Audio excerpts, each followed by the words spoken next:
Good day, everyone. Uh, Today I'll introduce you to this unit, transition metals, and we see what we can cover. So the unit, as you can see, the content is here, and you've been told that the purpose of this course is to introduce learners to the splitting of d orbitals and interpretation of spectra. Of course, there's a lot that you learn from this unit apart from what is listed here.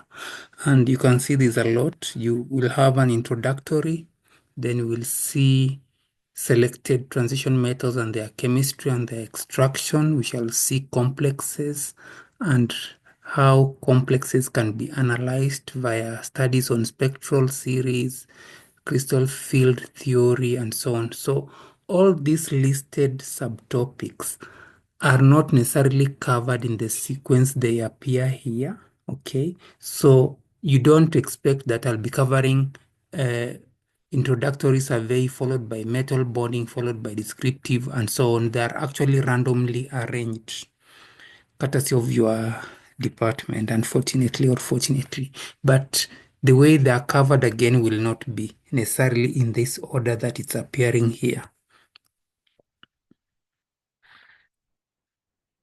And the ones that I've listed in red are the ones that have been covered so far in this document that I will share with you also. And the ones that are in black have not been covered, but they are not as many as they look. Most of those are just long lists that really communicate about a small portion. So it's not a lot that is uncovered in this document. Now let's look at importance of transition metals. First of all, they are they are used for making tools for wiring, jewelry, coins, catalysts, and for biological importance.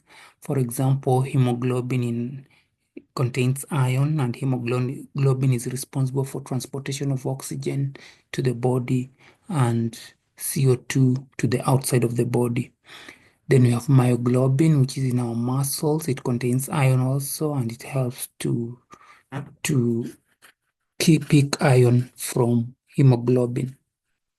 Then it holds it until the muscle requires it. Then we have cytochromes, a number of iron-containing enzymes that are used in digestion of food and medicines.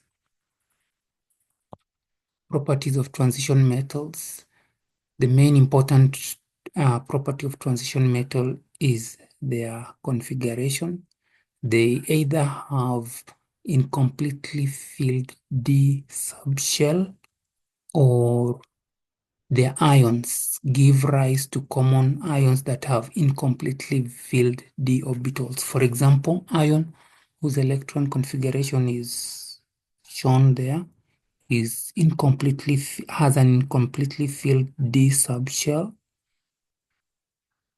and therefore it qualifies as a transition metal. But copper now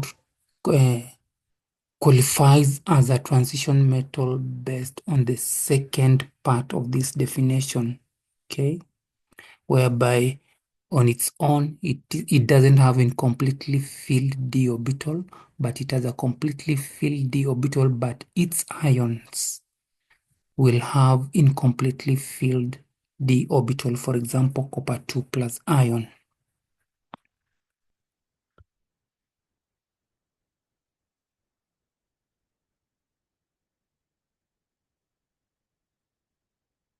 Now we have group 2b elements, zinc, cadmium, and mercury. They have completely filled d orbitals, and in the common ions also. So in the strict sense, these are not transition elements, although they are often included among transition elements within the periodic table. We have what we call inner transition elements, two rows of elements at the bottom of the periodic table. They have partly filled F subshells in their common oxidation states, but their d orbitals are full. So they are usually referred to as lanthanides and actinides. A moment I get my